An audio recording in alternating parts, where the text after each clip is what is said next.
How can Africa speed up its development?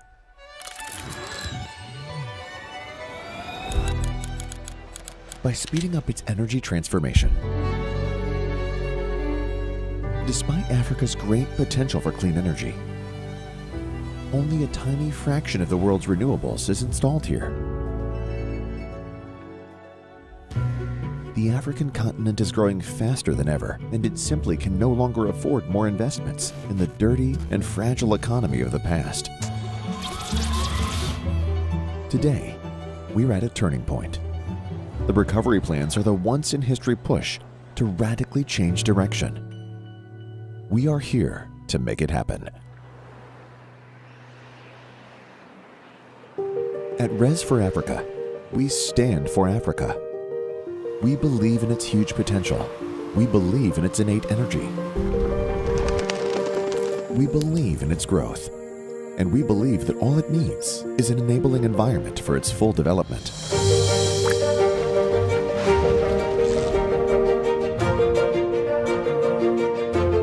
At RES for Africa, we care for Africa. That's why we believe that clean energy is the only way to go. Because renewables mean more affordability. Because renewables mean more jobs. Because renewables mean more value. Because renewables mean more resilience, social justice, and health.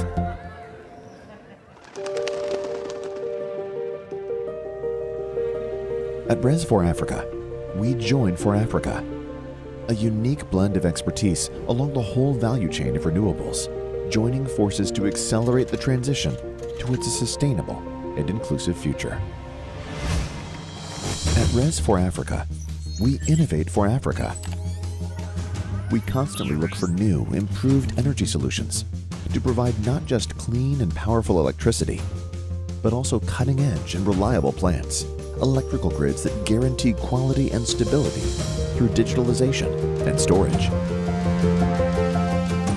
At RES for Africa, we act for Africa.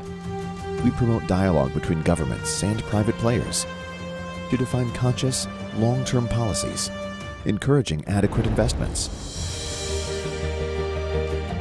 We share know-how with all stakeholders to promote the full development of Africa together. We train locals on the field to share our expertise and make them owners of their energy.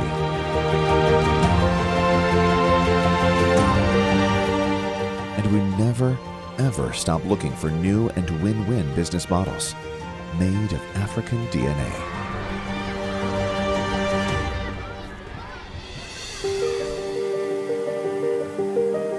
With a long-term green recovery strategy, we can finally build back better in Africa, ensuring universal access to energy, making its economy more resilient, and leading the whole continent straight into a sustainable era.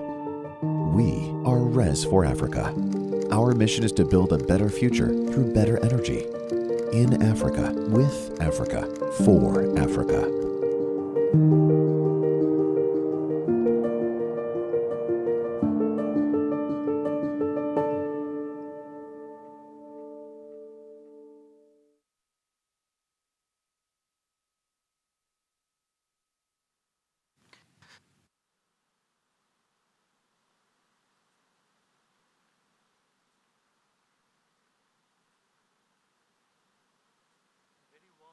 Welcome.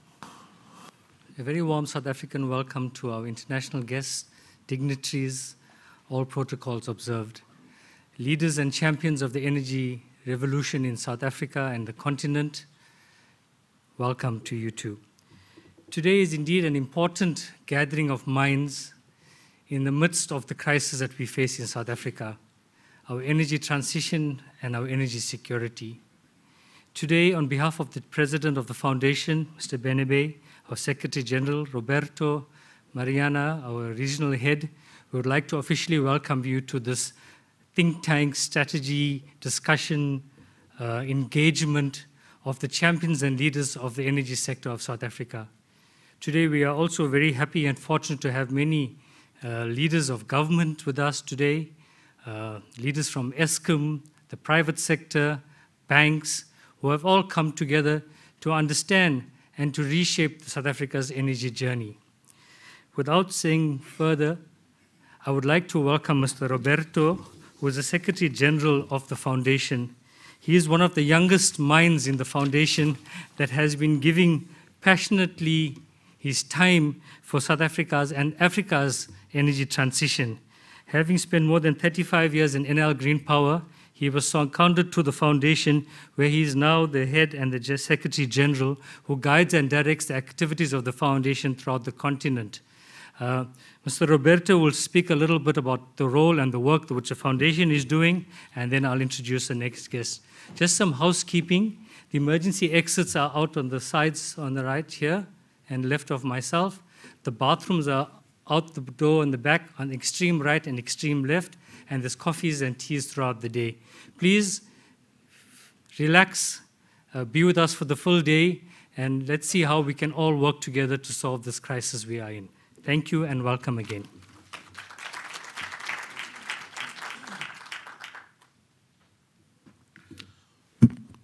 Thank you so much for your introduction. It's a great honor and pleasure to be back in South Africa. Yes, I had a long life. Passion is for free. As you know, Amit, they should increase your salary, actually. Passion is for free, but passion keeps you young. I am proud to be the Secretary General of this foundation. I have a 34 people team, average age 34. I am 77, but I keep running because I think it was worth doing. When I started in solar and PV in 1980s, they call us Cinderella option. And it was a nickname, but I think it was good because it's, you know, all the fairy tale, the Cinderella at the end goes to court. And so now even Fatih Birol from the IEA says the renewable are #1 and the rectification is #1. So I'm really glad. I'll go quickly to some slides. First of all, technology.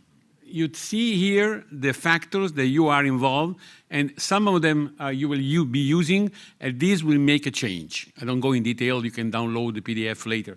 But those are all numbers, all items that you should consider. And South Africa technology skill and policy skill, regulatory skills should take into account this issue. The second one is, of course, we do electrification. I believe that the best way to decarbonize a country is through electrification in a vast range, meaning for people, for prosperity, for planet, but also technology-wise. Certification, in my opinion, and not only in my opinion, in the opinion of the leader in the IEA and the IRENA, is the way to go. Then, of course, you can have a transitional gas, we have a green hydrogen, whatever, but certification is #1. That's why I'm really convinced that's our role. This is, for instance, the case I want to show. Sometimes when you talk about access to energy, they only think about rural areas. I think access to energy is more than that. This is the IEA World Energy Outlook, Africa Outlook. You see there are grids, mini grids, and off grids. But I think access to energy means also the big peri-urban areas you also have in South Africa. So we are going to study the peri-urban issue closely together with the municipality also in South Africa. And I announced that we are going to make a study soon, in addition to, of course, to the study on frugal innovation. So this is what is important. Access to energy is not only rural, off-grid, it's actually mostly in the 15 mega city which will come soon, Lagos, Johannesburg, and so on. Those are the issue. Well, of course, security, affordability, sustainability, and diversification are the drivers for renewable electrification. And of course, the case for renewable is there. We need to insist that even after the COP27, which was kind of ambiguous, you know, that people now talk about transition, they call reasonable transition, which means nothing. Reasonable transition is nothing. There must be a transition. It must be sustainable growth, and the case for renewable are there. I don't want to teach you things, you know, but just keep in mind there are all those issues here that are important for supporting a faster electrification there. And of course, even the last one, new opportunity. I know Africa is a house, a home of many, many minerals from cobalt, lithium. To have affordable and cheap energy is also a must to do industrialization. I keep going saying that unfortunately in Africa, we made a study, thanks also to support of NL Green Power, that only 2% in the last 10 years of the global renewable addition happening in Africa. And I was shocked by the last one. Last year, only 0.6%. So this is really scandal. I mean, why Africa is still reluctant to embrace renewable? So 0.6% of 2022 investment was on renewable. That's something has to change, and South Africa is certainly a benchmark for doing that. All the reasons are here. I don't want to go in detail, but all of you will acknowledge some of them, your role to play here. That's why I think those are for you is only maybe some of them. But in Africa, we found all those factors who really promote for us analysis, awareness, and study on this one. Our mission is just on the right here. You saw already in the movie, if you took a look, is to ask for favorable conditions for scaling up investment. We want to make investment. There are some people still, even in Europe, who think that Africa will be saved by academia, by NGO, by cooperation. No, no. You need the private sector involved with the investment. Otherwise, you will never scale up to the level required. So that's why the foundation I represent, my members will like to come here and friendly invest with you. These are the names, you saw already them, and I'm very proud to show that we have Nedbank as a member, and we have CSIR as also as a member, the first two African members. More to come, but they were really the one who made us the road easy in Africa. Of course, we advocate, today we are here to advocate the cause. We analyze, you saw a study from Chasey, you saw the study from regulatory. We do produce added value. We hope to add added value for you. Training, all of you know how good is our training course in Milano, the 2 weeks in Milano, and I was asking my colleague here, why don't we think of organizing 1 week in Johannesburg next fall to make this evident? Because one thing is online, one thing is looking at people and discuss with people. And of course, those are the country, for your information, those are the country we consider the priority. This is a request by our member, of course, South Africa, but also we have Morocco, Egypt, Kenya, and Tunisia, and in the red, the new country we are considering, from Senegal to Cote d'Ivoire. So this is really, we are covering the most promising country. So if you are interested in where we go, those are the ones. Of course, we also go in other countries, but broadly, regionally. But single country, we already cover the most exciting country in Africa. We also have a bilateral partnership. I'm proud to mention the South African membership partnership. We really work with them very well. IWSETA, for instance, we are their partner for the Reskilling Lab, but you see we have a direct connection. We have also international partnership. We can never do it without them. We work with the IFC, with the European Bank, with the IA Arena, and we're looking for also regional one at the bottom. And finally, what is needed? We need doubling energy investment. We need plan in parallel to increase renewable also generation transmission, and that's why I'm very proud to have the ESCOM people here. We need policy and regulatory improvement. We need financing and transition, and we discussed this before. We need, of course, the development investment to reconstruct the renewable and shift this one. Again, reasonable transition means nothing. True transmission, just transition, effective transition is an important one. And of course, a strong role for a structural conversation for private sector and public sector. I mean, I'm going fast, but I think you can download. Those are the concepts we are going to develop. Finally, we have the program divided in many, many regional areas. Red for Men is the original one in Northern Africa. We have now Sub-Saharan Africa and South Africa as well. And Mariana is not only my ambassador, but is also becoming now responsible for South Africa. So Mariana, congratulations. You have to work much harder, but I'm sure you will be our ambassador here. And then we have the program. And the program is also in South Africa. We are involved in a special program called Energy Transition for South Africa. I think Mr. Bernabe will also comment on that. We are strongly dedicated to support and share with you what's next. And of course, we have these strategic guidelines, of course. In South Africa, in 3 years, we are really now becoming a true partner for you guys. So take a look at what we want to do. But most important, take a look at our events. The last one is today, but we had already in June 2022. We had one also in Evolving Landscape. Those are all in-person events, because I think after COVID, we need to look each other in our eyes. Finally, we have the Empowering Connection. Every once in a while, every month and a half, we have a direct 1 hour conversation, 1 hour and a half conversation with the hottest topic, and I'm really proud to say that 70, 80 people participate, and we have a free discussion. This is a unique experiment to talk to decision maker there. And publication, you can download all of them from our website. You see, and the last one, of course, is the battery storage system, but also all the other one. So we provide a lot. By the way, you can download everything from our website. There is no password, there is no registration, because we think the more people know what together we do, the more it's better. Innovation is to be shared, is not to be protected. So please take a look at our publication. And today we're going to present the wonderful study, Chase is up there, on the study on integration renewable in the grid, which was presented also last year, but now it's available. You can take a copy over there, or you can download.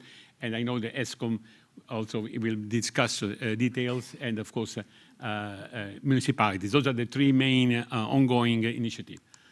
Finally, capacity building. We are very proud to be a member of the Reskilling Lab, working with you with this, transitioning, for just transition in Mpumalanga areas, and I know we would like to pass over to you and support you from our, let's say, experience. But the Reskilling Lab is, we are very proud of this event. Is now something which makes a difference. And of course, we started the Grid Development Lab. I know ESCOM people are very happy. This is the room of the ESCOM people, all full of people sharing with us. And again, I know that 2 days from now, you're going to see again Johannesburg on this topic. And finally, the last one, we did a study on the UNECA ground. This is the regulatory and policy analysis of the countries, 18 countries. I'm glad to say that the South Africa one is old already. I mean, we are very proud because we made a photo of you last year, and we found that today we have to change because South Africa is going faster than we thought. So congratulations, we're going to review this study and acknowledge the role you're having there. So thank you so much, and I'm really proud to be here today. And now, please, Amit, be there.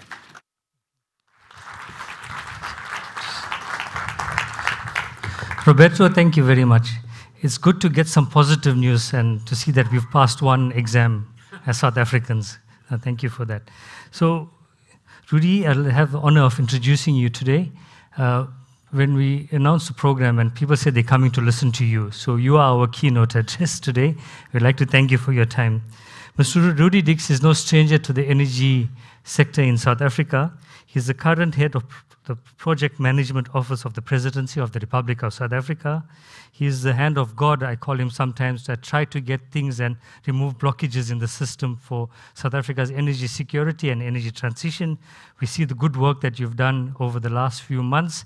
And without reading your full CV, we'd like to welcome you here to this session, and I think you have a lot to say, and we have a lot to learn from you. Thank you, Rudy.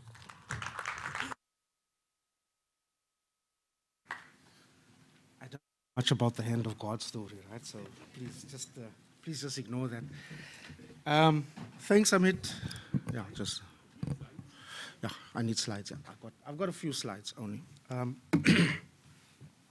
Thanks for that introduction, and it's always good to be here to talk to industry players and a whole set of colleagues that are here.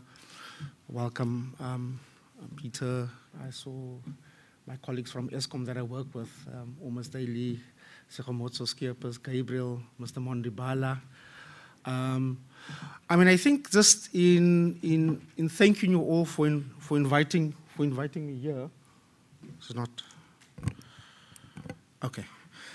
And I'll be turning that way, so is it okay, right? It's fine, okay. So just, it's a great pleasure to be with you guys at this important, I think you said it earlier, and I thought it was a conference, but it's a working session. I like the working session type because it means we can be a bit more informal and have a proper debate and conversation, which allows us to have a robust and open engagement on a very difficult challenge, right? Our challenge is, of course, twofold, right? So it's in a sense, I describe it normally as a perfect storm. We've got a shortage of energy supply, and more recently, we've also have a grid-constrained environment, right? And then, of course, we also have to do the just energy component because that's our commitment that we've had. So putting this all together in a mixed bag, sometimes it's if you look at it, wow, this is overwhelming, right? How do you deal with all of this? But I think this is why it's a perfect storm, because we have an opportunity to be able to do all of them and still become more climate resilient and reduce our carbon emissions. And for us, that's an important thing. So we can't lose track of that.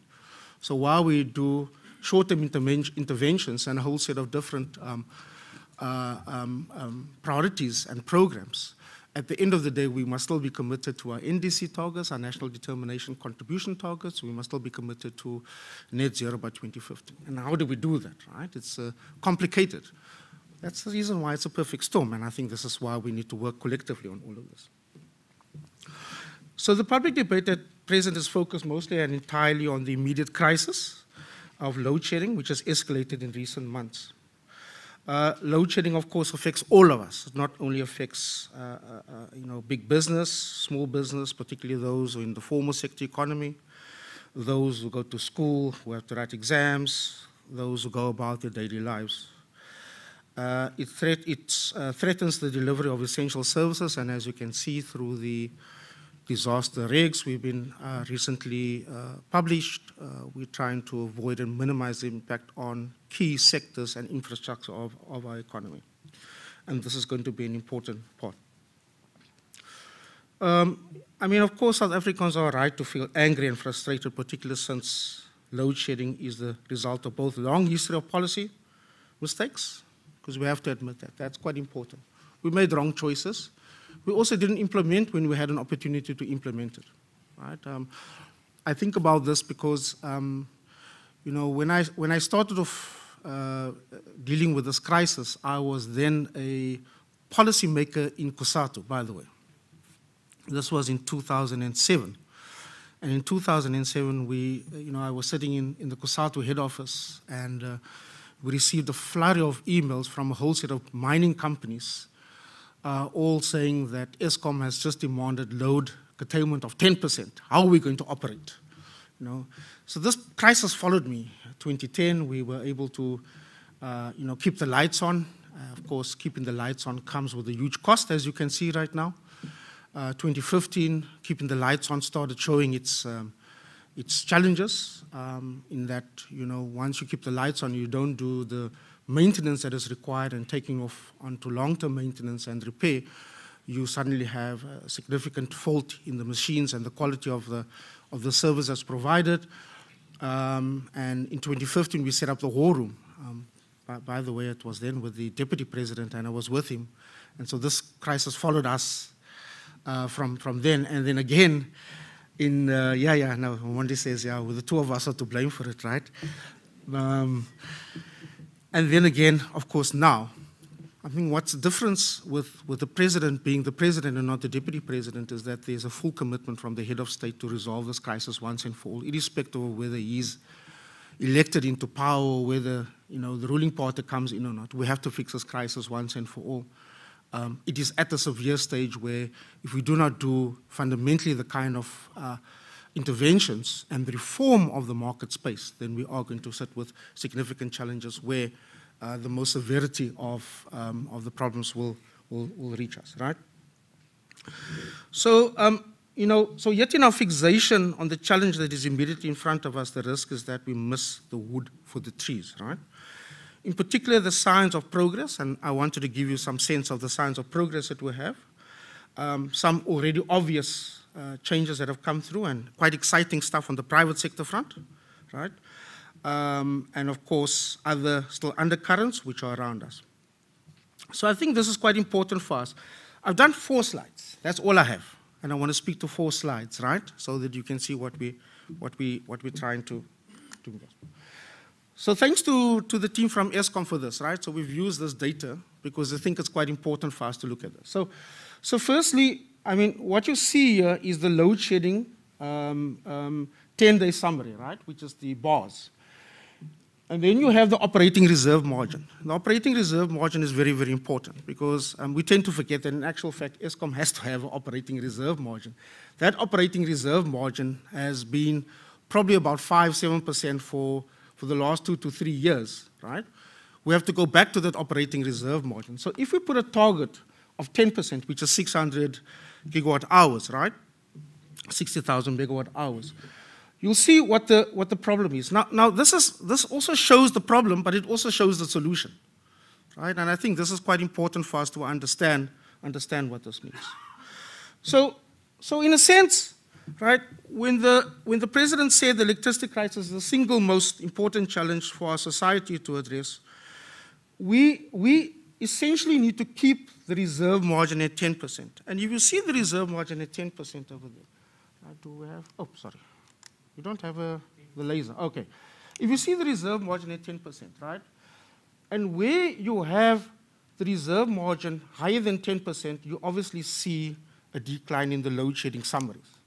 And it shows for each and every one of them. Now, Eskom used to have a reserve margin of about 15 to 18% 5-10 years ago. That no longer is there. Mondi, do you still keep that target? I don't think you keep that target, right? But it no longer has that reserve margin. But if we realistically talk about the reserve margin for 10%, we think we're able to reduce the instances of load shedding. To be able to do that, we of course have to do a whole set of different factors to be able to achieve that, right? So what it does do, it shows us the deterioration of Eskom's reserve margin since the beginning of 2022, right? And you can see that. And the corresponding increase in load shedding, particularly since September last year.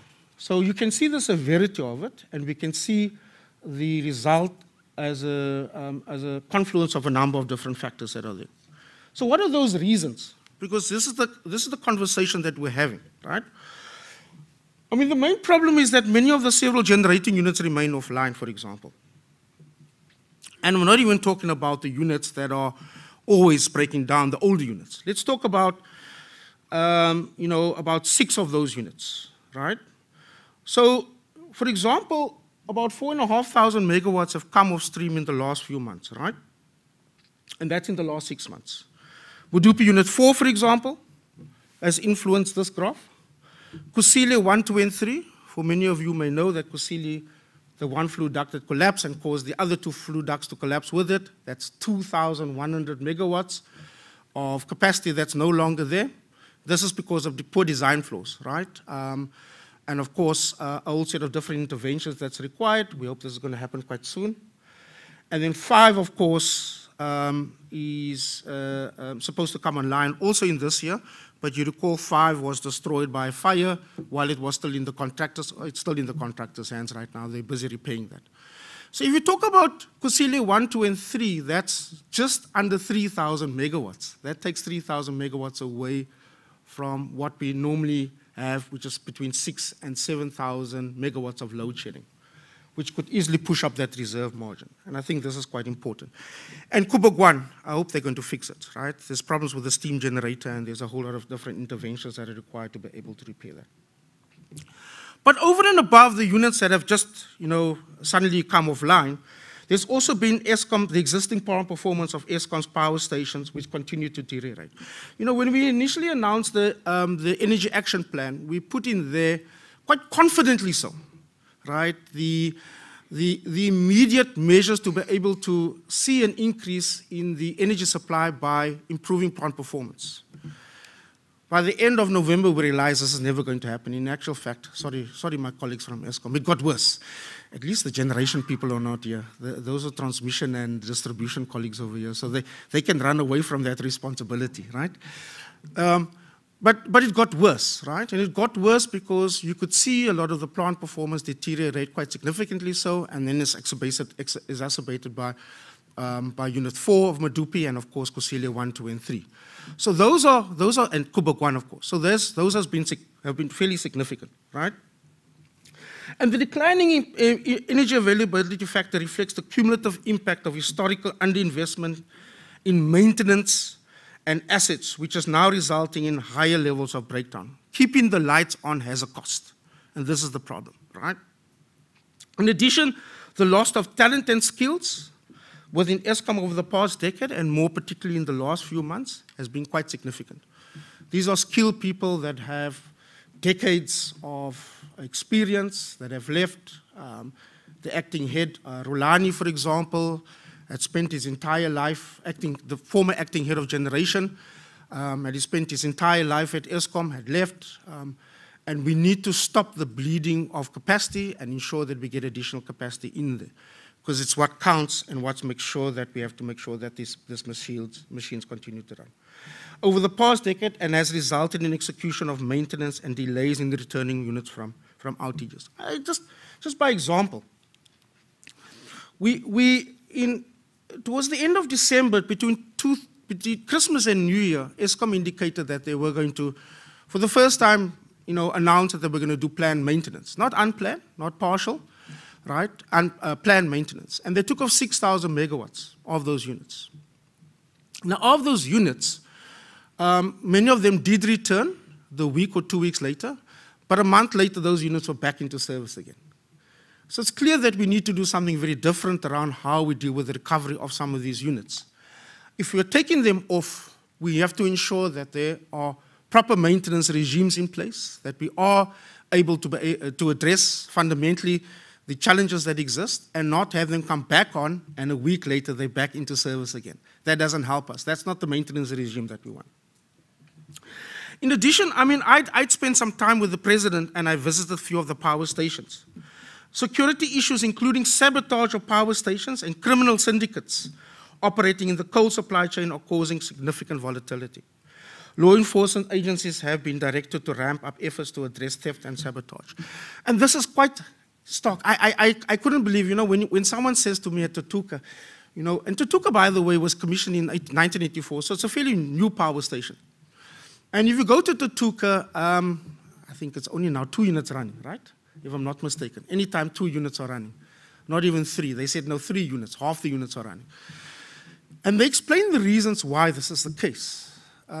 Coal, for example, the poor quality of coal. Now, once you have poor quality of coal and you don't have the specific calorific value of coal that is there, and you have stones or rocks or anything like that, the engineers will explain to you, you have a problem with the milling. And when the milling goes down into the boiler, when it has to combust, I'm not an engineer, but I took great pains for someone to explain this to me. When it's required to combust, and if there's poor quality coal, it's unable to combust, you have to then add fuel oil. And that's why this is a new phenomenon for Eskom, buying fuel oil that runs now into billions and billions of rand. Because if you had good quality coal, you needn't have to buy fuel oil and whole syndicates running fuel oil, for example, right? And therefore, if you have poor quality coal, what you have in the boiler is the tube leaks. So the hundreds of kilometers of tubes that run through the boiler is unable to combust adequately and have the... So poor quality coal, despite what people say, is a direct cause of machines not adequately running and why you have significant breakdowns that are there. Now, Tutuka is one of those examples. Not only that, it's scary to think about the spare warehouse that they have. Machines that are worth hundreds of millions of rands are brought in, right? And when they, so they procure 2 years in advance because they know there's a maintenance shutdown in 2 years' time because that's how you work on this thing. And then when you get to the warehouse to actually get it out of the spares warehouse, it's gone, right? And then not only that, it's gone forever, but it's sold to another power station that had the same engineers or team that built that power station. So you have a very difficult situation where theft, corruption, and sabotage is rampant and causes quite significant amount of damage to the power station itself. And then, of course, red tape in terms of procurement and a whole set of different project lead times that are affected with this. But it's why the president announced the Energy Action Plan in July, and this was going to be an important part to be able to deal with that. And just in repeating those 5 actions that he re-emphasized again during SONA, is that 1, it's very, very important because it's a combination of all of them. It's not just one. To fix Eskom's coal-powered fire station and improve the availability of the existing supply, so we cannot leave that alone. New generation and putting new megawatts onto the grid is not the only way. We have to deal with the existing challenge that's there. To enable private sector investment in generation capacity, that's fundamental and important. We are following through on that reform. To accelerate procurement of new capacity from renewable gas and battery storage. To unleash business and households to invest in rooftop solar. National Treasury has taken some significant decisions in that regard. And to fundamentally transform the electricity sector to achieve long-term energy security. So, Roberto, when you put up that thing, you're right, you're behind. We are moving super fast on the reform program, and I'll give you a sense of where we're at on that. But we've made some significant progress in relation to many of these interventions, for example. The fundamental change we did was in 2021 when we removed the embedded generation licensing threshold. Now, who would think that tweaking the number would open up private sector investment to such a degree, right? We removed it from, which was capped at 1 megawatt, where you only have to register and not license, and we removed it to 100 megawatt. There was quite a debate about this for months with our colleagues from DMRE and others saying, no, this is going to create an unregulated environment. And, we had to argue why it's important for a start towards a competitive market space, right? This is a start. So in a sense, what you wanted was the Electricity Regulatory Act to be changed, and then you could do the schedule. We said, no, let's do this. And so we tweaked it. And we put the cap to 100, right? And then my colleagues and I were then sitting and thinking, oh gosh, this was in August, September, and we didn't quite know what's happening. 6 months later, there's no investment. And then we found out that, well, there's no investment because there's a huge amount of red tape to get through, right? And so we started working with the Minerals Council because that's where the biggest potential investment was laying. And we started working with the energy intensive user group with Fanele Mondi and them to be able to do that. To date, we have close to 9,000 megawatts that we track of private sector embedded generation projects, right, that are open. These are over 100 projects, right? Now, that's quite interesting. That's what we track. And I'm sure Mondi and Sekgomotso is going to show you their data. That's even more shocking. Excited. I'm quite excited. Can I steal it a little bit? Just a little bit. You'll explain that later on, right? But because the final process for grid connection, and they have a process which is called getting a cost estimate letter, and then the final process, which is the budget code. That's for grid connection. Finally, for you to have your plant connected onto the main transmission grid. They have in the cost estimate letter. So this is an application process for you to estimate what it will cost for you to connect. They have 30 gigawatts of projects. 30, right? And in budget quote, which is the final, because you're going to pay a lot of money for the, I've been fighting them about this budget quote, and they're making money out of things that they shouldn't be making money, but Sekgomotso and Mondi says, no, we have to have guarantees, So in the budget quote, which is the final phase of you paying for you to connect, and get your megawatts onto the grid and your electrons dispatched to wherever you have your off-taker or off-takers, is close to 14 gigawatts, right? So you have a potential of what we've done, right, of potential 30 gigawatts of private sector investment in this space, right, that has the potential to come on stream quite quickly, that have gone through significant processes of permitting and authorization that we have supported. But that's the potential of that change. Of course, what we did was in December, remove the cap entirely. So when we removed the cap entirely in December, it was no longer 100 megawatts. It was, there was no cap. So you've seen a significant changes again into that. We've also seen the publishing of the new determination for close to 15,000 megawatts, and this is the remaining IRP for wind, solar, and battery storage. And we've also seen the most important part, which is project agreements for 2,800 megawatts for both Window 5 and 6. We thought that Window 5 was going to be a challenge, but we've been able to get quite a significant amount of that closed. Of course, 6 came with a different challenge altogether around a grid-constrained environment, but I think it's a matter that we're discussing, and I understand that the colleagues from Eskom are doing an evaluation exercise of the grid capacity and will provide us later on, not today, when they've done with that. I'm also happy to announce that we've finally got to release the RFP for the 513 megawatt of battery storage, which will be shortly followed by the release of Bid Window 7. In Bid Window 7, we're having a bit of conversation as to how we deal with the constrained environment.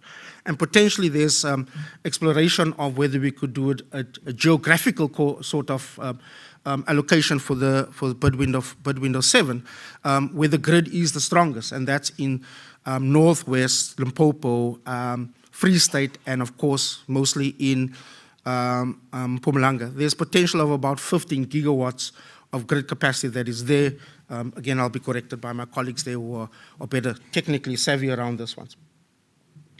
We also know that what has been important is the announcement by the National Treasury of the debt relief for Eskom of 254 billion. And this is important fiscal support package, which includes tax incentives for businesses and households to invest in the rooftop solar. So that's a start. It's not giving us the feed-in tariff option that we'd hoped for, but it's giving us a start around incentivizing rooftop PV, both businesses and households, and that's important. On the reform side, and I think this is quite important, we've made some huge progress around this. For one, we've been able to track the establishment of the separation of the National Transmission Company, and this was in abeyance for some time, but as you know right now, the license, the 3 licenses that have been applied for by Tsegamotsa and his team is currently under the public consultation process for 30 days. We are still earmarking to have those licenses approved by NERSA by the end of this month. Equally, and at the same time, we're in the process of appointing a national transmission board. And that's important as part of the separation of transmission from the rest of Eskom. Now, the short-term process would still mean that Eskom transmission, the National Transmission Company, let's just say National Transmission Company, because it's quite important. It will still be part of holdings for Eskom, part of Eskom Holdings, but as part of the broader reform that is included in the Electricity Regulatory Act that would soon go to Cabinet and then off to the legislature for approval, it is quite critical that as part of the long-term reform under the Eskom roadmap, that the National Transmission Company will become wholly independent and will be owned by the state and not by Eskom. And that's an important step in creating a competitive environment for the electricity market. So that's quite a lot that I've said around that, but I thought it's important around that. So I'm going to move quite quickly. So how far have we come? And this is just showing you what are the key policy types that we followed. Black is just on the climate responses. Blue is around the just transition changes that we've made. The brown is the industrial changes that we are in the process of making. The orange is in the electricity sphere, red actually, and then the green is in the finance sphere. Now, it's quite critical to show you this bigger process because as part of the fundamental reforms which we have embarked on over the last several years to change the structure of the electricity sector in South Africa, and as I've said, it's a perfect storm. It's a combination of all these confluent factors that come today. But this just shows a snapshot, and I'll share the slides with colleagues over here, but it just shows that regulatory changes to allow municipalities to procure power independently and to open the space for private investment in electricity generation and sales of multiple off-takers, legislative reforms that are underway through the era, as I've spoken to you about that, and that's been one of the difficult things, and as you can see over here, this process started, for example, where's this one? Where am I missing it right now? Oh, here we go. In October 2021, that has gone for public comment, for example.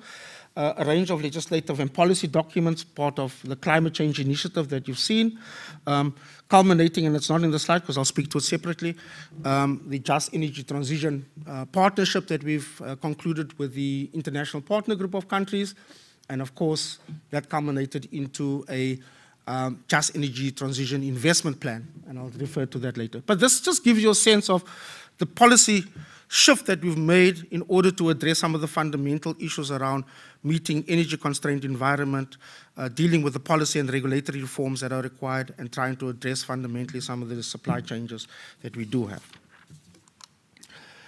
This is what I referred to early on and just where we're going to, because I think fundamentally there's probably a reason why, there is, of course, a reason why the National Treasury and in the Minister's budget spoke particularly about the need for private sector investment.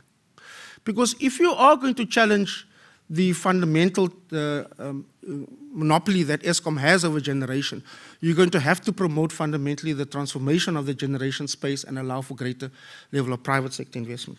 Am I going over time? No. Are you sure? Just give me 5 minutes more. One more slide, okay? More importantly, and as you can see, just by simple showing this graph, right? I've spoken about the pipeline of private sector projects that has grown from plus minus 3,500 megawatts to over 9,000 that we track over the past 12 months. Monde and Tsegamotsa and his team will show you a different number of quite significantly so. And these projects registered with NERSA have completed all other approvals and are expected to proceed to construction. So this is where it's at, right? Now, if you look at this, I mean, this just shows what happens when you introduce that. So we introduced this measure in Q2 21, and what you've seen significantly is an uptick, right? So in this quarter alone, we have 1,073 megawatts of projects that have registered with NERSA in the first 2 months of 2023 alone.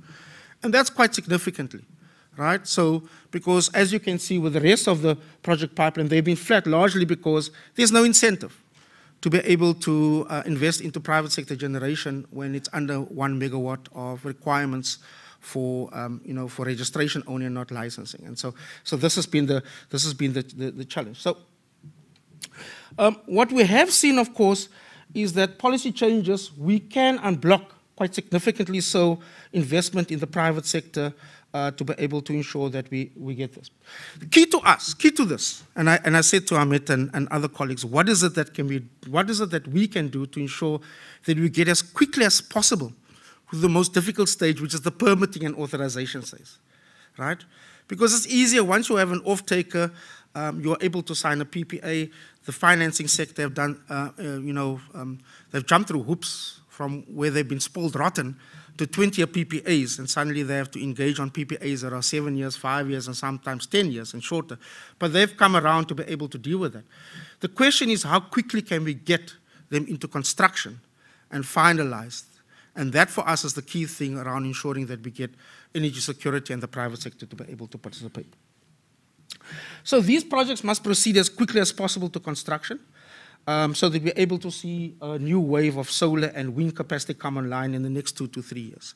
We actually want to push that and see how much of that we can get onto this year. Now, we estimate about just under 1,800 megawatts of that will come online, will be able to be dispatched at the end of the year. That's the target that we've set. This is the indication that we get from the private sector, but we need to push that much, much harder. What is it that we can do to make permitting and authorizations much more easier and smoother? What is it that we can do if we work with Mondi and Tshegamotse and their team at the Grid Connection Office to ensure that those cost estimate letters and budget quotes are processed as quickly as possible so they can move into construction? So this is going to be important for us to be able to do that, right? What we find particularly exciting is that many developers and financial institutions are beginning to explore a market-based model, which I talked about, in which a single project supplies multiple off-takers on a short-term contract rather than typically long-term PPAs with a single customer, which is classic on the REIP that have been around since 2010.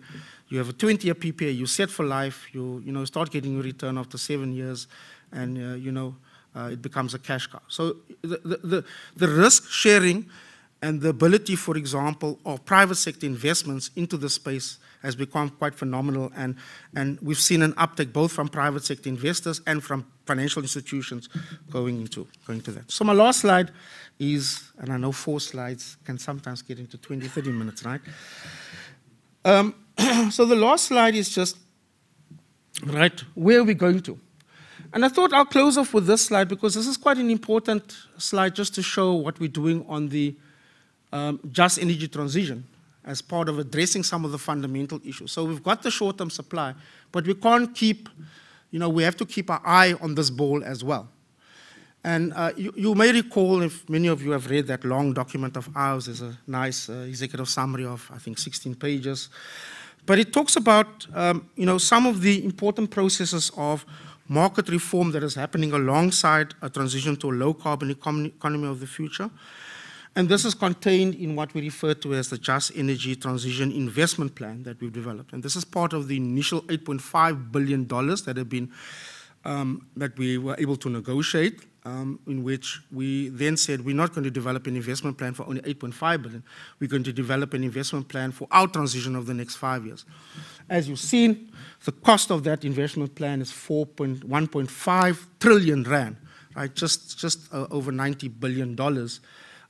When you only have $8.5 billion, right? So it's important for us to understand the cost. The purpose of why we did that is important for us to understand the cost of transition. The cost of transition is not cheap, right? And neither do we have the fiscal space to be able to achieve that. Nonetheless, we proceeded with this. And so this is quite important around how we've done this. Our Just Energy Transition was, of course, the partnership was announced in COP Glasgow in 2021, and of course in 2022 we announced the launch of the investment plan over the next 5 years to focus on electricity, green hydrogen, transport sectors. And this is quite important because there was lots of pressure for us to only look at decarbonization of the electricity sector. So a lot of what we think should go into that is specifically into new generation, particularly for wind, battery, and PV, and not, of course, many of the old technologies that are there. There are some gas, no gas in here, of course, but gas is transitionary. So this is one of the conversations that we're having with this. We also said it's important to look at new electric vehicles and, of course, green hydrogen as a nascent sector where we're able to develop and expand on this. And this is important as part of the transition because we didn't want to only look at decarbonization for electricity, but we wanted to look at other sectors, and this is quite important. NEVs are quite important for us because if we don't do that transition, and I'm just in closing, sorry, if we don't do that transition, I mean, we export close on to 220 billion rand worth of automobiles. Our biggest export market is, of course, Europe, right? If we do not, for example, address fundamentally the reform in the sector, we lose out of Europe. Now, there's a debate in Europe as to whether they will, do the ban on ICE vehicles by 2035. I think the European Commission is introducing that debate and perhaps putting a delay on that. We must plan on the basis of what they've announced, right? So if they're going to introduce a border tax adjustment for this, we must be able to do that. Our challenge, of course, is that product life cycles are probably about 5 to 7 years. If you miss this cycle, then we're out of 2035. We don't have a market space for where we can export these vehicles. So that's going to be important. Green hydrogen, of course, is some amazing work that has been done. Sasol has been driving this. IDC has been driving some of the stuff. Banks have been putting some money aside for this also. So, of course, this is what's going to happen. And in a sense, we're going to have most of the funding going to the electricity sector. A lot of it is going to go into transmission because that's exactly what we require, the strengthening of the grid, high voltage lines, the 400 kV lines that is required in both northern, western, and eastern Cape. Transport sector, as we said, is the second biggest contributor and supports about 500 indirect and direct jobs. And then, of course, this is the nascent sector that requires for us to be able to do that. So in conclusion, and I'm sorry that I've taken that long, but I thought it was important just for you to get a sense of how we put this all together and that perfect storm of what we need to address. So it's really very difficult, and I like the comments that my minister had made. He said, it's irresponsible for us to say to you when load shedding is going to end. Now, you could say, no, man, you can't say that. Or you could probably say, well, true, because everybody says, when are you going to end load shedding? When are you going to have enough electricity supply? And it's very difficult to answer that question. It really is. Right? It's not going to be tomorrow. What we have to do is set into motion a whole set of interventions. And hopefully what I said today was some of those interventions that lays the basis for long-term reform and ensure that we do have a stable energy supply in the future. And that for us is going to be fundamental, because we can't put off these reforms any longer. So you have a two-pronged process. Number one, setting the reform program, do a number of decisions that are going to take place only in a year or two, but also you have to address some of the immediate challenges with generation and with the plant performance that is going to be quite critical. Getting private sector investment is going to be fundamental, and we are driving that to ensure that that does happen. So it's even more difficult to ask people to believe that the changes which are underway now will result in a more affordable, more competitive green electricity system that we have today. It is crucial that we do not succumb to short-sightedness in the face of the current crisis, and that even as we work to end load shedding in the short term, we continue to lay the foundations for fundamental reform over the medium and long term. And we've already crossed that threshold. We are not turning back anyway. I'm confident that the Energy Action Plan, which the President announced in July 2022, will set us firmly on that path, and that the appointment of the new minister in the presidency for electricity, who fully supports this reform process, will accelerate even further. That should give us all hope indeed for better days ahead. Thanks so much, and apologies for going a little bit longer.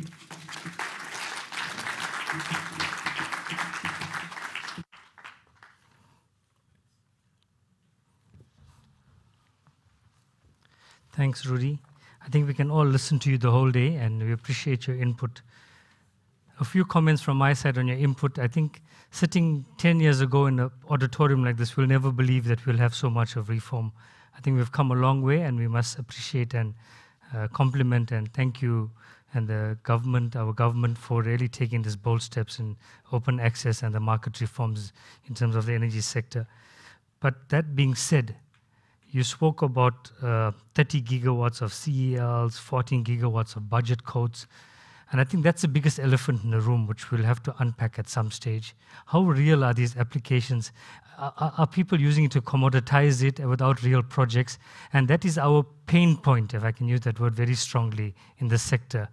That this grid access and the process and how we're getting there, it's really becoming very difficult in terms of private sector to plan and really see who's the real projects that's really going to add the electrons into our grid and help resolve this crisis. That's one point.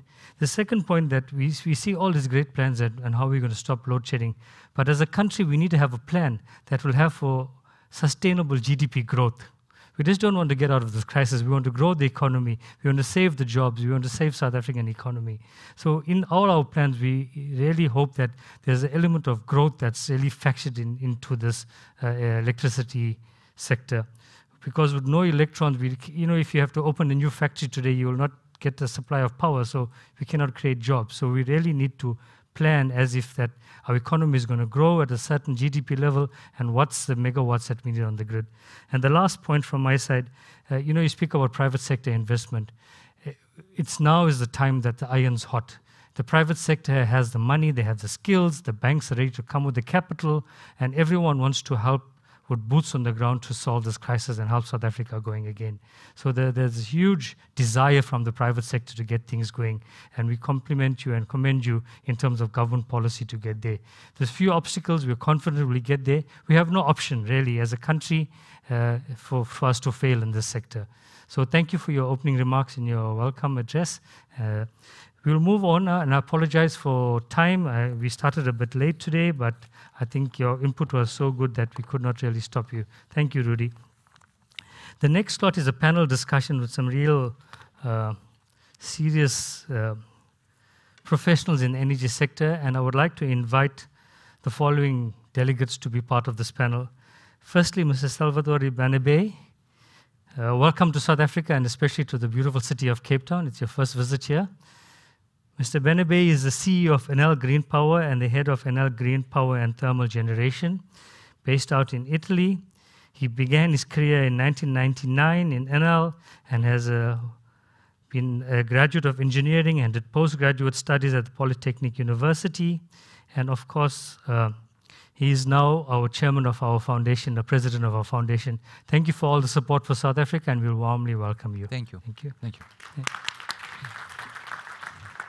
Mr. Peter van Kerkhoven, who was the head of debt finance of Nedbank, an engineer, started his career in the mining sector, and now he is driving Nedbank's energy policy and the energy transition, and is a champion of green finance. Welcome, Peter. The next, Mr. Mondi Bala. Mr. Monde, thank you, welcome. Mr. Monde Bala is a managing director of Eskom Distribution Business. He has created short and long-term strategic direction for Eskom Distribution, and he's driving the modernization of our electricity distribution grid and retail service in South Africa. He must be the one most sought of executive in Eskom, where everyone in the private sector is trying to get an appointment and to hear from you. How are we going to solve this? So really welcome. Thank you. And our last delegate, Mr. Vonchi, from the World Bank. He is a senior specialist, energy specialist since 2008, experienced energy sector professional. He has led the professional implementation of World Bank-funded generation, transmission, and distribution investment projects. He is currently part of the bank's core energy team, working on key aspects of just energy transition in South Africa. In addition, he is also leading the implementation of the Battery Energy Storage Systems BESS project in South Africa. Welcome, sir. The format for our discussion today, I'll join the panelists there, that we will ask our panelists to share a few opening remarks on the theme of the discussion, which is energy security in South Africa, and all the good things we heard from Rudy. And then we have some specific questions. And if time permits, we'll take some questions from the audience. Thank you. Mr. Benebe, can I open with you first for some opening remarks? Okay, with pleasure. Yes. So I arrived this morning from Rome. I landed at 7:30. I went to the hotel, and I was shocked because the first things that the reception told me, Mr. Bernabe, this is your room number. I inform you that at 2 p.m. there would be the load shedding, so you have to behave that way, blah, blah, blah, blah.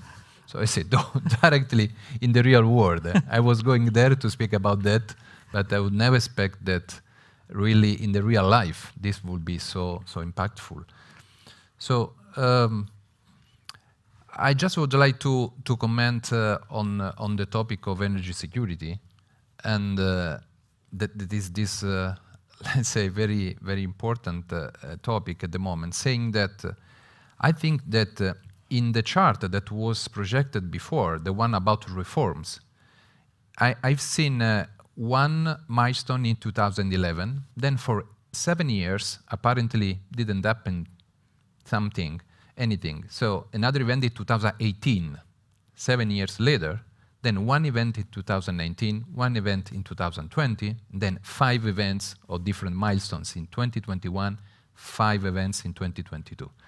So this is like an exponential growth that remembers me also the exponential growth of the CO2 emissions in the world, and that remembers me also the exponential growth of the energy security problems worldwide, because this is not a problem that affects only South Africa. This is a global problem. We are experiencing, I live in Italy, and I run Enel Green Power, that is a multinational company, but in Europe and also in Italy, we are experimenting this kind of problems today because of other reasons, the war between Russia and Ukraine. But the common root of this problem are, in my opinion, two. First, we have a world and energy system that is heavily reliant on fossil fuels. And this is something that is very fragile because when you rely on a so high dependency, that was the case of Europe, for instance, on a certain fossil fuel, and then there is a change like the one that we are experiencing, you cannot quickly find a solution. So this is the first important point. The second one is that I think we didn't understand that the energy security is really a value. We have been working, different companies in the world, in the energy field, but also the regulators, the government, to find the lowest possible tariff in terms of energy. And when the gas was at good price or the coal was a good price, it seems that it would be the cheapest way, the better way to go on. But we didn't consider the overall cost for the society, the overall cost of the energy. I just would like to give you an example. A climatologist, Mark Jacobson from Stanford University, wrote a book issued now in February 2023 called No Miracles Needed. It says, look, the overall cost for the society is composed as follows. $18 trillion per year is the private cost, the cost for us of the bills of electricity, of the gasoline for the cars, the consumption of what I call the primary consumption in terms of energy. Okay, so whatever consumption worldwide is worth 18 trillion. And usually this is what we look at, because in all the government, in all the states, there is this willingness to reduce the bill, right? But then there are two, speaking about elephant in the room, two additional costs that are the one due to the climate change, because our current energy industry is contaminating so much and is impacting on the climate change that if you add up the two effects of air pollution plus climate change, you should add 64 trillion more. So total is 80 trillion worldwide, more or less. So 80 trillion of cost for the world, but we just focus on the 18 trillion of the private cost. For so too much time we ignored the cost of climate change and the cost of air pollution. So everywhere, not only in South Africa, now we are realizing with this exponential curve, so many intervention, many reforms, many investment needed just to tell, look, we have to eliminate these 64 trillions, but we have also to impact on these 18 trillions of private cost, and the technology is available to do that. So we could slash to zero the 64 trillion. So we can eliminate the air pollution and we can stop the climate change and reduce from 18 to 8 trillion. So from 80 to 8 trillion of cost for the overall. To do that, we need some very basic elements. First of all, the technology, as Marcos Jacobson says in his book, it's already available. We don't have to invent anything. It's renewables plus storage plus grids. This is the recipe. It's very simple.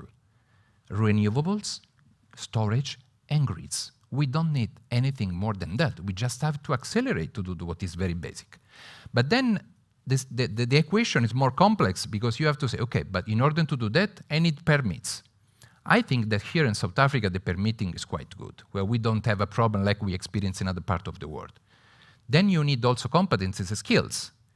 Because when you want to accelerate, going from 1 gigawatt per year, this is the ratio in South Africa in the last 8 years, 1 gigawatt per year to 5 gigawatt per year, for instance, you need contractors, you need skills, you need people, and you have to plan per time by creating these competencies. So it's very precious the works also of REST4Africa, all the others, the Just Transition Fund, all the efforts needed to plan, to form, to create the skills and the competencies.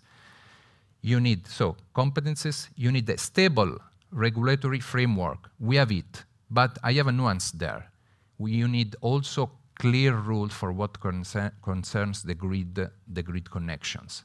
What I must say is that in South Africa in particular, you have now cleared the direction where to go, but for so many times we have to be there waiting for a connection that could arrive at a certain moment at a certain cost that was not foreseeable at the beginning. So if you want to accelerate here and to attract additional investments, you should also plan better the expansion of the systems, but also to define clear rules. Is there any queuing there? How this grid capacity is allocated and which is the cost? So far you have been following the criteria project by project. For a certain project there is a certain cost that could be calculated preliminary and then in definitive way, but is a reasoning the fall of the cost. What if we consider the transmission cost at country level and we change the way that we approach and manage the overall bill so that we will create some tariff for the transmission, but by sharing the cost for the development of the country itself? Because when you go from small project, a few projects, to lots, hundreds of projects, following project by project will not be very efficient, in my opinion. So I think that you are doing, in the last 2 years, a big work here. The news that you also projected in the first 2 months of 2022 are very promising, but if you want to accelerate, that it means going from 1 gigawatt to 5 gigawatt at least per year, there are several stuff that have to be planned and have to be taught per time. Thank you. So while you have the mic, maybe a few comments following what you say. So we see this war in Europe, and many of the anti-renewable lobbyists feels that the West is going back into fossil fuel. Has this really slowed the growth or stopped the growth of renewables worldwide? And how do you think that impact into the continent of Africa? No, the contrary. It didn't stop the growth of renewables. I think that it's a reality. You know very well that worldwide, 2022 has been the year where most renewables were installed worldwide. So the fact that we touched how fragile is the system reliant on fossil fuels gave us this additional, let's say, acceleration to increase the pace of installation of renewables. But worldwide, there are some, let's say, hurdles to be overcome. The permitting in some parts of the world, like Europe, is still a problem. The permitting, having the permits to build. Then there is the transmission that usually follows the renewables. I've been working on this field for 20 years now, and all over the world, the transmissions always followed the generation. This is a big mistake. The transmission should come before. I understand that it's not easy to understand, but for instance, you defined some, also in South Africa, renewables zones. So if you have clear what are the most promising zones of the country, then you should plan per time and build the transmission line so that you could anticipate the renewables. The common reflection has been in Europe and also in the Americas. Also, if you look to the IRA and some other incentives that have been given, but from India to United States to other countries, that we have to accelerate now. So everyone worldwide has clear that we have to accelerate now. And the fact that provisionally in 2022, in some part of the world, Italy and Europe included, we used more conventional fossil fuels rather than renewables was just because we had to adjust to a sudden reduction of gas supply, but it is not that there is a change in the main direction. On the contrary, we are noticing an acceleration on it. Yeah, on the point of acceleration is that we see, like, for example, in the UK, 70% renewable generation of the total energy mix 2030. Germany wants to build 150 gigawatts of offshore wind. And in the continent, so are we competing for resources? Do you think IPPs from the developed world will still have enough capacity and time to come into the continent and work here, or are they just too busy to be re-engaged into the continent? Because you make the point that ours will stop and go, but now there's some path of clear acceleration. So you think the huge demand in Europe and the Americas will really distract resources out of the country? I don't think so. I mean, the problem is not the liquidity and the money to be invested. I said before what are, in my opinion at least, the condition precedent in order to accelerate. Yeah. And the availability of capital is not one of the factors who are conditioning the development. Money flows where there are the best conditions, money flows there. So I insist here there is a good regulatory framework has to be improved on the transmission side. Once you will do that, I'm sure that more capital will flow to South Africa. I want to remember also that at REST4Africa, we follow all the countries in Africa. And South Africa, in my opinion, is one of the 3 countries who started before. We had a better regulatory framework and worked per time in attracting. But in order to give continuity, not this stop and go, and to boost, because this is what we are looking. Why? In order to tackle the energy security issue, we have to accelerate. Otherwise, you will have continuously problem. You have to improve something. And what is this something? In my opinion, is the transmission grid and the way you plan and you allocate the capacity to the private investors. One, you will fix this problem. I think that additional capital will flow also to South Africa and to Africa in general. The point on private sector investment, we know the grid capacity constraint, it's been a worldwide problem, but there has been some solutions that has been implemented around the world. What models can we as South Africans learn from Europe or Americas where this obstacle has been overcome? Look, first, the reality is that whatever forecast in terms of renewables installation has been exceeded by far. This is the history of the last 20 years. So when I speak about planning a transmission, you have to consider that being today the cheapest way to generate electricity, being today the more sustainable way to generate electricity, because it creates also additional jobs compared to fossil fuels. If you want to build now a new coal plants or new gas plants, or the equivalent amount of terawatt hour coming from renewables, you will see that 3 times more jobs are created when investing in renewables. That's why I think it's more sustainable, not just because it's green. So if you have this in mind, these are the benefits for your people. Planning but anticipating, so it means where are the renewables in a certain country? You have cleared the zones. So let's plan with a 10-year plan in advance what is the transmission evolution of the grids.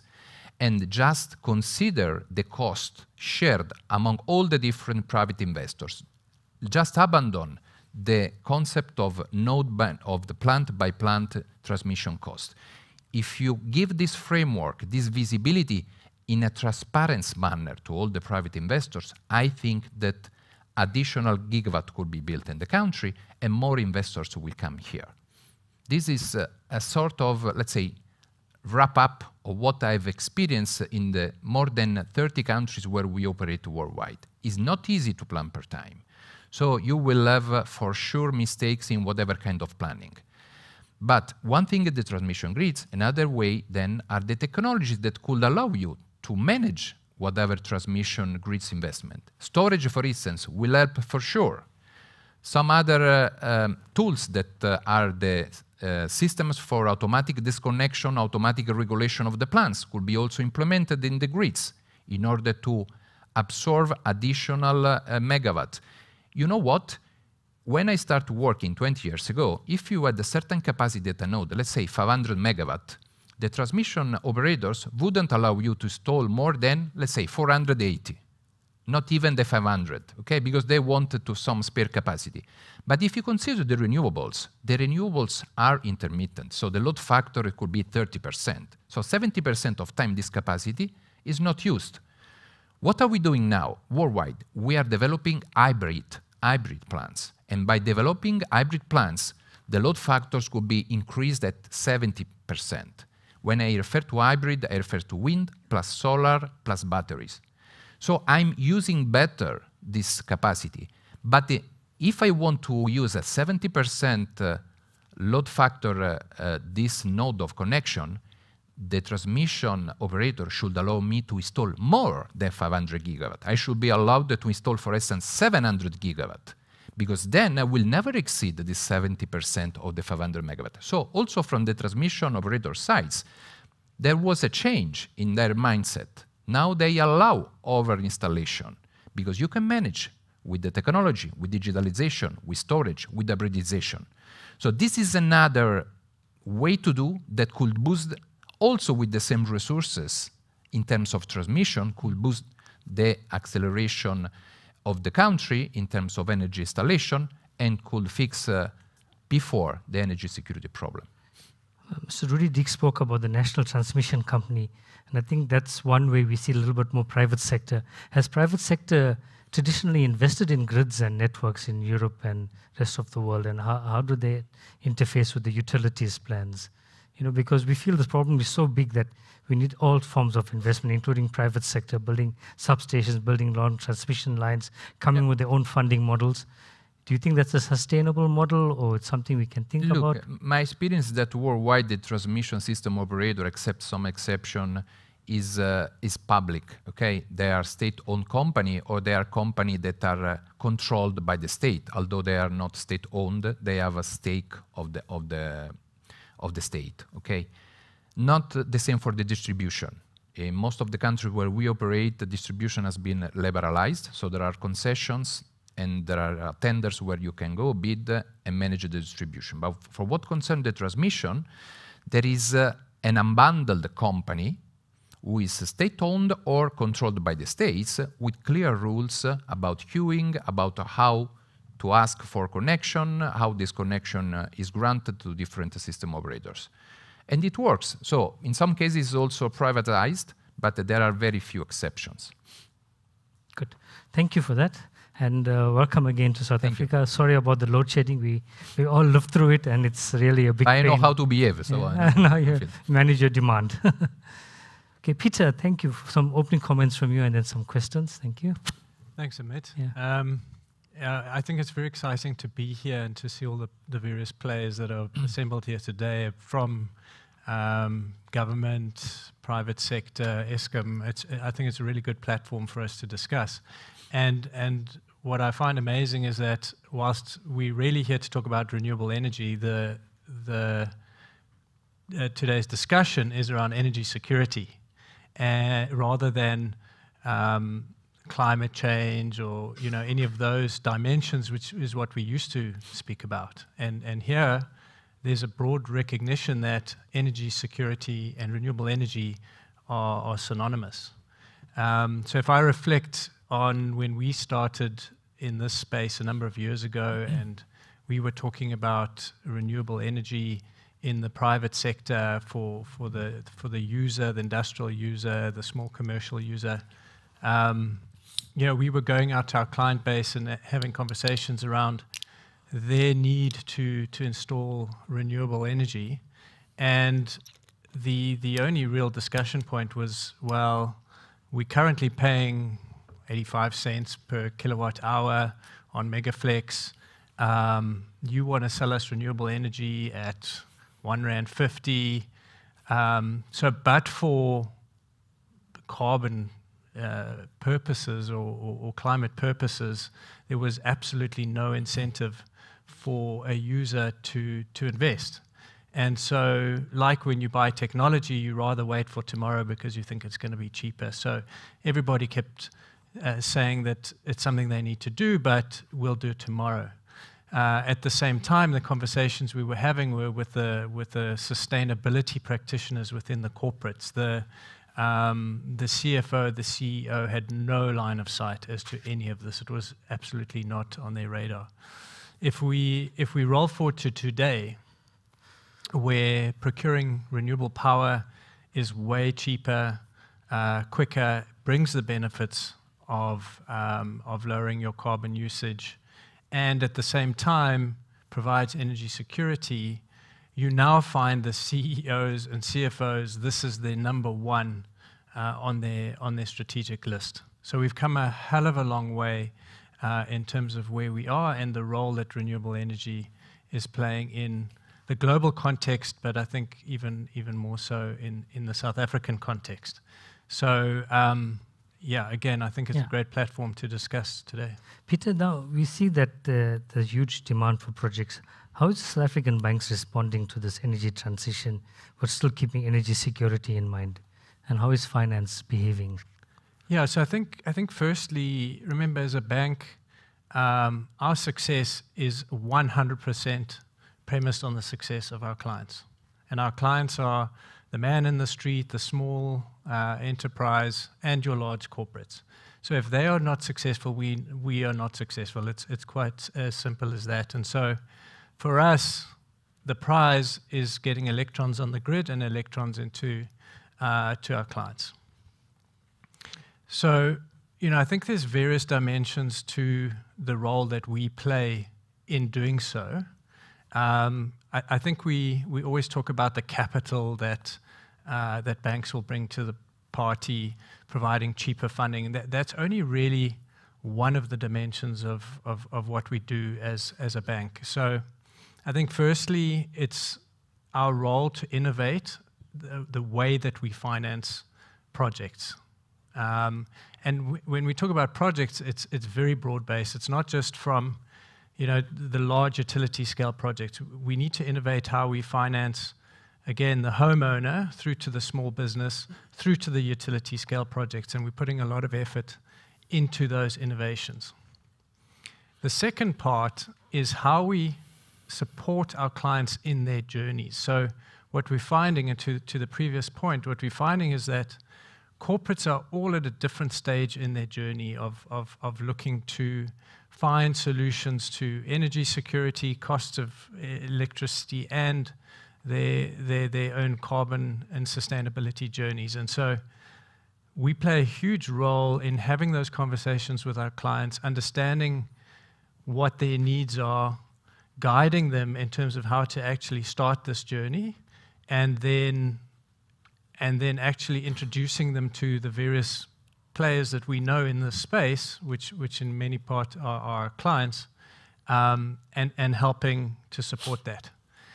Then there's a piece around advocacy, and that is that as banks, we're in a very privileged position in that we, again, across the spectrum, have a great understanding of the pain points of our clients, whether it's a home user, whether it's an IPP.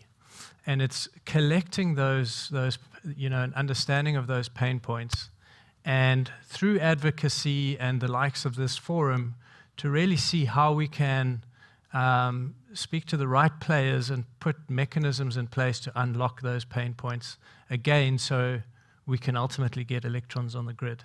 And thanks, Peter. Then the other point that we want to touch on, we're seeing this first round of big private PPA market where the utilities, the IPPs are selling to large corporates, large mining houses, but that's part of the economy. How do we bank the other mid-tiers, the smaller projects, so that everyone benefits from this? Yeah, I suppose that is probably the biggest opportunity for the country is getting your medium users access to cheap, clean electricity. We obviously have an additional dimension in South Africa beyond cheap and clean, and that is energy security.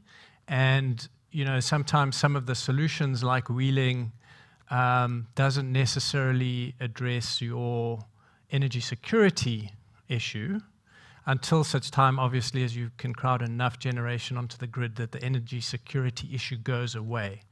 But Amit, I think you hit the nail on the head in terms of where we need to innovate for supporting the user who has got a need for 5 megawatts, 8 megawatts. I mean, we as a bank also actually find ourselves in that same position where we need 8 megawatts of power. It's not a scale where it supports you doing one big project for yourself. It's also at a scale where you can't go and put the solution on the roof. So the answer to that really is the aggregator model, and that is where a project or various projects can support these buyers who, one, need between 1 and 10 megawatts, and two, really they just don't have the capacity to understand the implications of signing a 20-year PPA. Thanks. And so that's really where the innovation sits, and where we need to be able to finance that. But to do so, we need to know that if the user doesn't use that power, or that user doesn't exist in the future, we can quickly and easily provide that power to someone else. So that framework, the ability to decouple the risk from the user and see the intrinsic value of the project is a key unlock. And I think big point for me is, Peter, that most of these things are connected to the municipal grids. As much as we're focusing on Eskom, at some stage we should start thinking how we help the municipalities on this journey, because we cannot leave them behind, because we're all going to lose in ultimately. So I think with that point, maybe I can move on to Monday. Thanks, Peter. So Monday, it's been a tough last 2 years for Eskom, and we see a lot of criticism, but we do appreciate all the efforts in keeping the lights on. It's hard work and it's full of challenges, but we still have some power, which is great. In that opening comments from you, how do you and what's your plans, and we can go into some specific questions. Yeah, no, thanks, Amit, and good morning. Just an opening thought, my dear friend Rudy, I see you spend a lot of time in the union buildings. He's made all of these promises that I'm going to show these numbers and those numbers, and I must deliver them. Yeah, just maybe some opening thoughts. I am from distribution. So I head the distribution head division of Eskom. So in our view, distribution is possibly where the biggest revolution is happening. This is where we are seeing the industry transforming itself. And it is unfortunate in that we are not leading the transformation.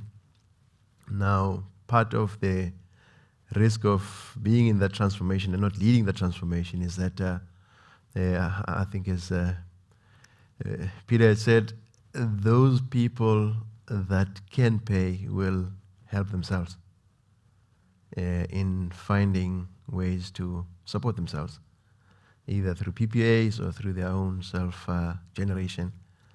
And the grid will be left with people that simply cannot pay. And that then becomes a risk for all of us. And I think it's something that we need to take very seriously and think about it, because the stability of the grid that is for the country. Because if we are not investing in the grid, as Khamuns and myself, then the grid gradually deteriorates. And soon enough, there is not going to be a grid, and then we're going to have bigger problems than we think. So in how we reform this industry and how we reform specifically our regulatory space, we need to be clear that the grid is what keeps this thing going.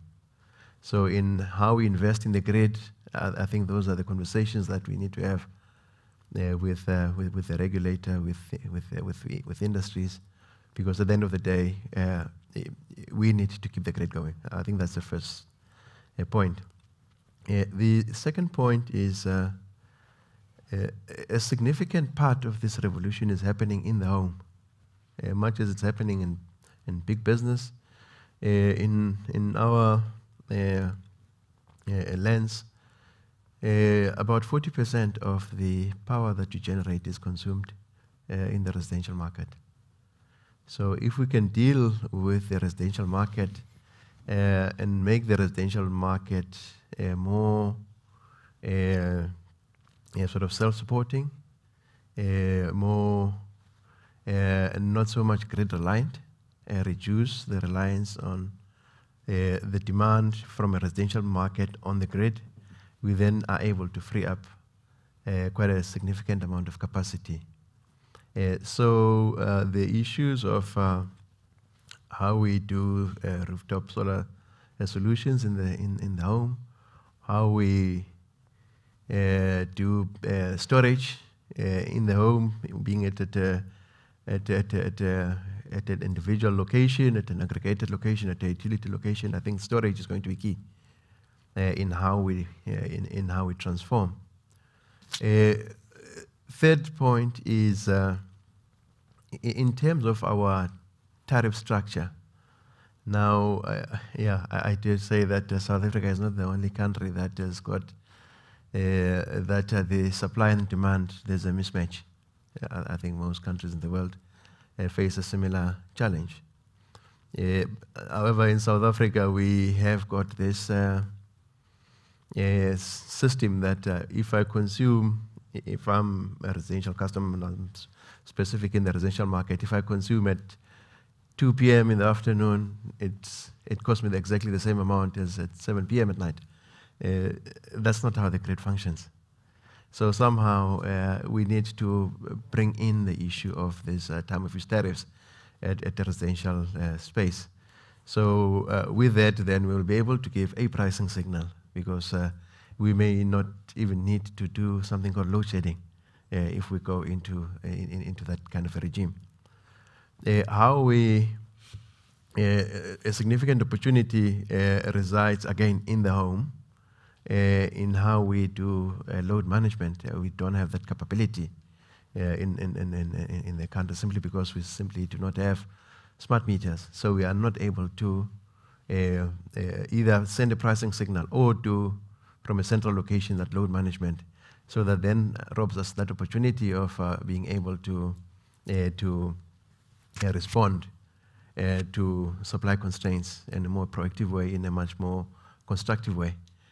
So yeah, I think those are some of the things that we need to think about.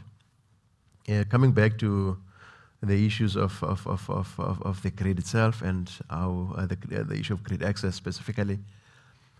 So the assistance that we require from the private sector is, can we just the capacity that is committed, can we make that electrons on the system? Because what we're finding is that we've sterilized some portions in that people either hog or withhold some of these either CLs or budget quotes. So I think the quicker we convert those to electrons in the system, that's really the support that would require from the private sectors to start off with. Then there's other opportunities that we can look at. But yes, from a grid access point of view, what came out, specifically bid window 6, I think the earlier bid windows were relatively straightforward because they were all run through the IPP office. There was no issues. But the moment that Rudy and his bosses decided to tinker around with the thresholds, and that then created some challenges, because now we had this parallel system which we did not plan for. So we're on the tail end of finalizing some of these grid connection principles.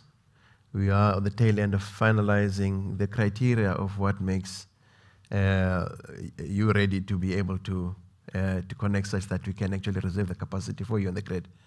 In the absence of that, we found that what was going through the IPP office in terms of the formal government programs, we were using a different sort of set of criteria for allocating the grid, and we were using a less onerous criteria on the rest of the players in the market. So we are fixing that. We've had our IPP conference about 2 weeks ago. We've been through the Grid Code Advisory Committee last week, so hopefully we will have these principles being part of the connection code, so that there is no element of biasness, there's no, not elements, suspicion of biasness or accusations of biasness, because I know they say, yeah, Monday you've selected developer A over developer B or project A over project B, so that hopefully will be a thing of the past. So I think maybe, Amit, for now, let me pause there. So Monday, 2 questions, and I think thank you for that lovely input. Is in terms of what are the immediate steps we can expect from Eskom in the medium term to get more capacity? For example, the Northern Cape, will that be sterilized for life, or Eastern Cape and Western Cape for wind?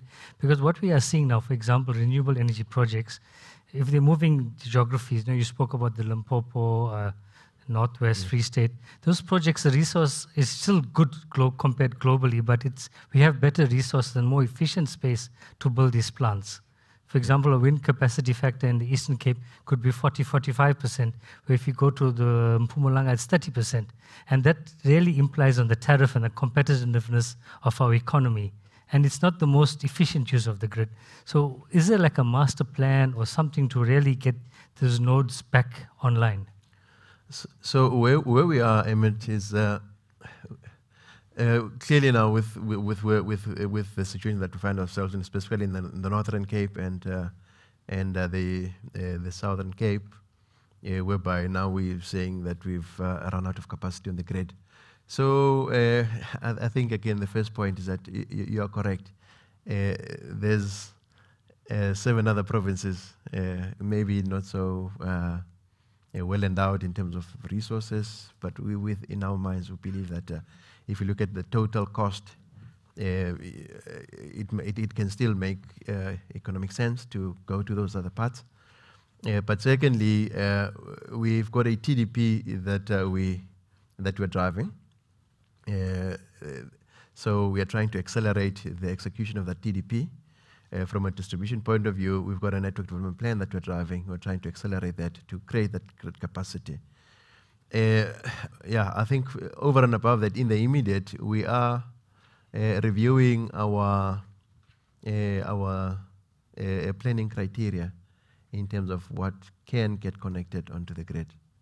I think the point about the intermittency of renewables, the point about the load factors, those are some of the things that we are taking into account. I think in how we traditionally how we do our planning, it's more of a deterministic approach whereby we just design what can be connected based on the thermal limits and the voltage limits of what the grid can withstand at peak.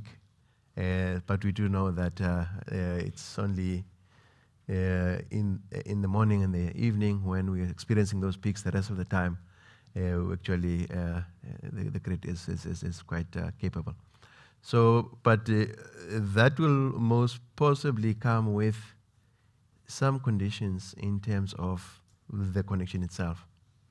Because we need to agree with whoever is going to connect to say that you can only operate if the conditions on the network are within these parameters. Outside of that, you're going to simply curtail you. And that for us, we believe is the middle road. So, but whilst we are sort of executing the TDP, we're also executing the NDPs. Again, I agree with Peter that we possibly in how we plan and how we design. But yeah, the reality is that from our side, from Eskom side, that is, we've gone through a lengthy period where we underinvested in the transmission and in the distribution networks. We've taken the bulk of the capex to the generation space for the new build. So that's our reality. You can say, yeah, how you got there, but that's where we are. Now, there's a lot of catch-up that we need to do. There's a lot of grid strengthening that we need to do in a very short space of time. So in terms of the support, that's where we need the support in how we build up the grid quite rapidly. Then this and last point from me. We speak about smart grids and the municipalities getting on the boat. What advice can you give them, and what do they need to do to really get that 40% of the residential customers serviced? Yeah. So maybe let me start here. As part of Rudy's project with the energy crisis, there's quite a number of streams that have been put together. I think they were up to stream number 9 now. Looking at policy and regulations, looking at strengthening and fixing the plant. So the very last one that has been created is that on distribution. The key thing is that the distribution industry itself needs some level of reform to be able to deal with what is already upon us. So that's the first part. The second part is our reality is that whilst maybe in the metros there is a significant level of expertise, that expertise does not cut across all our municipal spaces.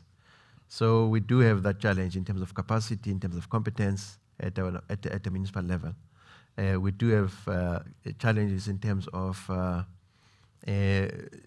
just purely the state of the grid in the municipal space. So what we are trying now to get to is to get all of those municipalities around so that we can look at what are the standardized approaches in terms of dealing with the smart meters and smart grids. How do you get there? What are the systems that you need to put in place? What is the platform that you need to put in place? So those are some of the fundamental building blocks. But yeah, our challenge is quite huge. I may also add this part that in terms of the potential, we have not really tapped into the potential of demand-side management, which is something that we really need to be tapping into. Again, that is largely driven by, I mentioned earlier, the fact that our tariff does not give the appropriate signal. But there is another elephant in the room called electricity theft, whereby people just feel that they do not need to pay for the electricity that they consume. So we need to deal with that again at a country level, because again, those that can, they will simply get off grid and help themselves, and then you'll just be left with those people that either cannot pay or don't want to pay. So either way, we've got a challenge. Thank you, Mandi. Thank you very much. Vonchi, from your side, some opening comments, and I have some questions for you. Thank you. Okay. Thank you very much. Can you hear me? It's okay.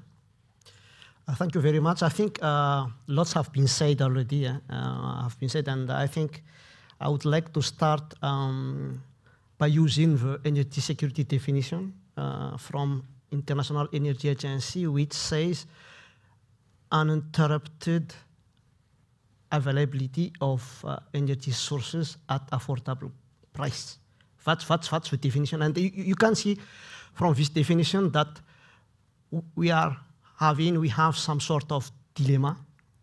Okay, one is make it affordable, and one is to ensure that there is no interruption of energy sources. So I think that's very complex. And in addition to that, you have political economy and the socio-economic dynamics of a country that add up on that. So that makes it more even, not easy.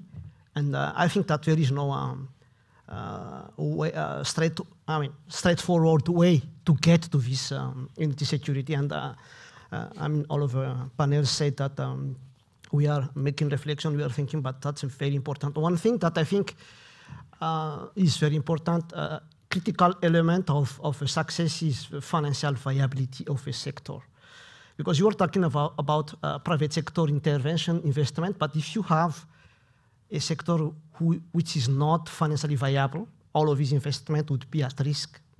So that's very critical. I mean, that is even for me the foundation of success of we call energy security or energy transition. That's one aspect. And you talk about affordability of a consumer. We have seen some arrears that were built up because people cannot pay and so on. So you know more about that than me, and that affected the financial situation of Eskom. We have seen there is a level of debt that the government is working on, and it's very encouraging to see there are many measures that will be implemented to make to put Eskom on the rail of financial viability. So that's very key element in my opinion. One thing. Second thing is about the social economic aspect of energy transition and energy security, because when you are transitioning to low carbon economy, you sort of consider the security of energy also. You cannot separate both. It's something that should come together. And on that front, I think due to the political economy and the socio-economic aspect of it, I think the thing that may be helpful is, and the government has started working on that, is to build partnership, engage stakeholders, because it's not only about technology, about technical aspect, about financing, but you need to bring people on the agenda. So that's, I think, very, very, very important also aspect to consider when we go through this journey. Third point, as introductory remark for me, is that I would like just to make a bit of remark on the case of Europe, because in Europe, it's a higher GDP country, so it's almost a rich country, and they have liberalized market in place, which is quite functioning. So that's very helpful, because they are treating the energy security element not at the national level, but at the European Union level. So that gives them additional flexibility, additional resources, and then with the market in place, they can optimize the resources. So someone has a nuclear, someone has hydro here and there, and so they can, mutualize these resources through this market. So that's another level of security, I think. For South Africa, the good thing is that the country is endowed with many renewable energy resources, but the question, why is it not coming? Only 2% is coming now in Africa. So I think the governance structure aspect is very important. You have to talk about planning, you have to talk about people, human resources, you have to talk about all of these aspects that can make it happen. But now, we have seen that effort has been made to make this happen now, and hopefully that will work. So that's the kind of, on technology aspect, we have mentioned battery energy storage, but there is also another type of storage that South Africa already has embarked on the hydro pumped storage, for example. So let's take it as storage as global, including the battery energy storage system, because it is one of the elements that can give us response, but there are also other technologies that should be considered in the equation. So thank you. That's maybe. I have just one question. In terms of the World Bank's view, what is an ideal energy mix for South Africa? That's a very good question.